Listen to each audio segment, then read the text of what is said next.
आज हम बात करेंगे ऐसे पर्व की जो न केवल भारतीय संस्कृति का हिस्सा है बल्कि इसका वैज्ञानिक और आध्यात्मिक महत्व भी है। जी हाँ, हम बात कर रहे हैं मकर संक्रांति की। मकर संक्रांति सूर्य के मकर राशि में प्रवेश का पर्व है। इसे सरल शब्दों में कहें तो यह वह दिन है जब सूर्य दक्षिण से उत्तर की ओर बढ़ता है, अर्थात दक्षिणायन से उत्तरायण की ओर बढ़ता है। सोचिए, यह बदलाव हमें क्या सिखाता है। यह बताता है कि जीवन में स्थिरता नहीं बल्कि बदलाव ही सफलता की कुंजी है। जैसे सूर्य दिशा बदलता है वैसे ही हमें भी जीवन में नई शुरुआत करनी चाहिए। यह वह समय है जब रातें छोटी और दिन लंबे होने लगते हैं। यह बदलाव हमें अंधकार से प्रकाश की ओर बढ़ने की प्रेरणा देता है। खेतों में पक चुकी फसलें, ठंडी हवाओं में गर्म सूरज और आसमान में उड़ती पतंगें, यह सब मकर संक्रांति की जीवंतता को दर्शाते हैं। यह त्यौहार हमें सिखाता है कि हर कठिनाई के बाद उत्सव का समय आता है। मकर संक्रांति हमारे धार्मिक और पौराणिक ग्रंथों में भी गहराई से वर्णित है। महाभारत में कहा गया है कि भीष्म पितामह ने उत्तरायण के शुभ समय का इंतजार किया और इसी दिन अपनी देह त्यागी। इसे मोक्ष प्राप्ति का सबसे उत्तम समय माना गया। पौराणिक कथाओं के अनुसार सूर्यदेव अपने पुत्र से मिलने के लिए उनके घर अर्थात मकर राशि में आते हैं। यह कहानी हमें सिखाती है कि जैसे सूर्य और शनि का मिलन पृथ्वी पर ऊर्जा का प्रभाव बढ़ाता है, वैसे ही हमें अपने रिश्तों में सामंजस्य बनाना चाहिए। मकर संक्रांति को हमारे धर्म ग्रंथों में अत्यंत पवित्र माना गया है। इस दिन गंगा, यमुना और सरस्वती के संगम पर स्नान करना केवल परंपरा नहीं बल्कि आत्मा की शुद्धि का प्रतीक है। मकर संक्रांति भारत के हर कोने में अलग अलग नामों और परंपराओं के साथ मनाई जाती है। पंजाब की लोहड़ी में जब लोग आग के चारों ओर तिल, गुड़ और मूंगफली अर्पित करते हैं तो वह प्रकृति के प्रति आभार का प्रतीक है। गुजरात में पतंगों का त्यौहार, जिसे उत्तरायण कहते हैं, हमें सिखाता है कि ऊंचाई तक पहुंचने के लिए संघर्ष और धैर्य जरूरी है। तमिलनाडु का पोंगल हमें फसलों और प्रकृति के प्रति सम्मान का संदेश देता है। असम का बिहू सामूहिकता और भाईचारे का प्रतीक है।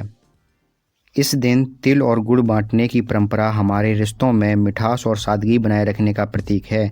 तिल जो शरीर को ऊर्जा देता है, हमें यह सिखाता है कि छोटी छोटी चीज़ें बड़े बदलाव ला सकती हैं, और गुड़ जो मिठास का प्रतीक है, हमें यह याद दिलाता है कि हमारे शब्द और कर्म भी मीठे होने चाहिए। तिल गुड़ लो, मीठा बोलो केवल एक वाक्य नहीं बल्कि रिश्तों को मधुर बनाने का मंत्र है। मकर संक्रांति पर पतंग उड़ाना सिर्फ एक खेल नहीं, यह हमें सिखाता है कि जीवन में ऊंचाइयों को छूने के लिए सही दिशा और संतुलन बेहद ज़रूरी है। पतंग की डोर हमारे निर्णयों का प्रतीक है। अगर डोर मजबूत हो और सही हाथों में हो तो कोई भी कठिनाई हमें रोक नहीं सकती। पतंग हमें यह भी सिखाती है कि हर संघर्ष हमें और ऊंचा उठने की ताकत देता है। पतंग उड़ाना केवल खेल नहीं है, यह पृथ्वी और आकाश के बीच एक अनोखा संबंध दर्शाता है। पतंग जब आकाश में ऊंचाइयां छूती है तो यह हमें सिखाती है कि हमारी जड़ें हमेशा पृथ्वी से जुड़ी रहनी चाहिए। डोर जो पतंग को नियंत्रित करती है, हमारे और प्रकृति के बीच के संतुलन का प्रतीक है। यदि यह संतुलन टूट जाए तो हमारी पतंग यानी हमारा जीवन नीचे गिर सकता है।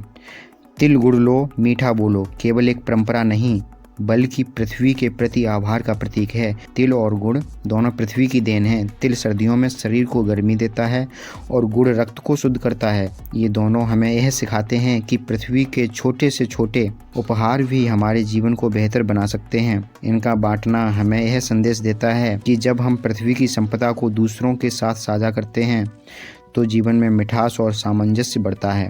मकर संक्रांति दान का पर्व है। जब हम गरीबों और ज़रूरतमंदों को तिल, गुड़ और वस्त्र दान करते हैं तो यह केवल वस्त्र या अन्न का दान नहीं बल्कि यह मानवता और समानता का संदेश है। यह त्यौहार हमें सिखाता है कि जो कुछ भी हमारे पास है उसे दूसरों के साथ बांटना हमारे जीवन को और अधिक मूल्यवान बनाता है। मकर संक्रांति केवल एक पर्व नहीं बल्कि एक प्रेरणा है। यह हमें सिखाता है कि हर रात के बाद सवेरा होता है, हर कठिनाई के बाद सफलता मिलती है और हर बदलाव नई शुरुआत का अवसर लाता है। तो इस मकर संक्रांति पर आइए हम सब एक नई दिशा में कदम बढ़ाएं, अपने जीवन में सकारात्मकता और ऊर्जा लाएं और अपने आसपास के लोगों के जीवन को भी बेहतर बनाएं। याद रखें, मकर संक्रांति केवल त्योहार नहीं बल्कि प्रकाश, बदलाव और उन्नति का प्रतीक है। धन्यवाद।